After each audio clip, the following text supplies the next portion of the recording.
It's inspiring to see the level of activism that happened in the lead up to the war. And one of the groups that, actually the group that called for the Global Day of Action is the Stop the War Coalition in the UK. The Stop the War Coalition in the UK is perhaps the most active anti-war group throughout this last decade and a half, and it has been continuing to call for the British government to be held responsible for getting into the war. It was behind the push for the Chilcot Report, and one of the most active members and conveners of the anti-war coalition is Lindsey, who we will hear from now. The situation that we faced in 2002 in particular, with the run-up to the war in Iraq, was that we knew Tony Blair and George Bush were telling us repeatedly lies. And we were mobilising very, very significant numbers of people already in the autumn of 2002 against the war in Iraq. And the government responded to this by issuing a dossier which was supposed to contain the evidence to go to war and that Saddam Hussein had weapons of mass destruction. Now, we rejected the idea that we should go to war. We sent one of our leading members at the time, who was an MP, Jeremy Corbyn, who's now the leader of the Labour Party, and he went down on his bike and picked up a copy. He got an early copy of the dossier to find out what it said. And I remember him phoning me and saying, this dossier, we've got nothing to worry about. It doesn't contain any real evidence of anything that we didn't know already or that's any serious evidence.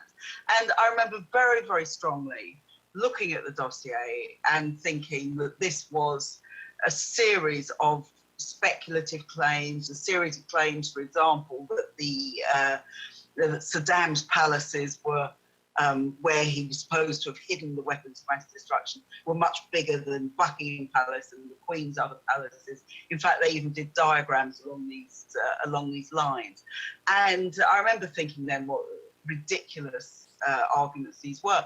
But of course, what happened, as in repeatedly in the run-up to war, that was the spin which was put on this dossier, particularly by Alistair Campbell, was that Saddam had weapons of mass destruction which could hit British interests in 45 minutes. And the headline of the London Evening paper that day was 45 minutes threat from Saddam. And this was the kind of argument that they used. We knew it was a lie then.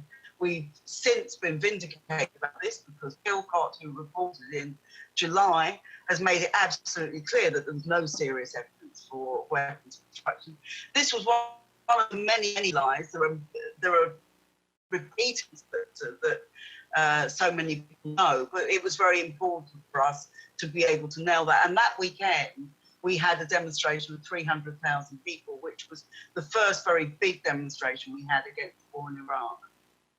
Jeremy Corbyn went down to Westminster on his bike because as an MP, he was allowed an early sight of the dossier. He got it a few hours before we did. He's been a tremendous supporter of Stop the War, and of course he's now leader of the Labour Party. I was very, very proud to be in Westminster in July when he apologised on behalf of the Labour Party for the Iraq War in front of families of children who died in Iraq, in front of Iraqis, in front of former veterans and peace and anti-war campaigners.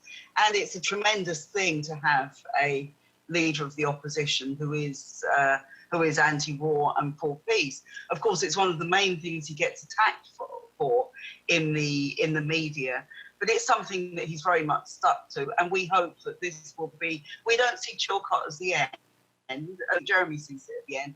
We have to see this as something where we can find the full truth and hold those who took us to war accountable. And this is still a very, very big question. And it's one that is facing us in the United States and Britain and in every other country that was involved in going to war.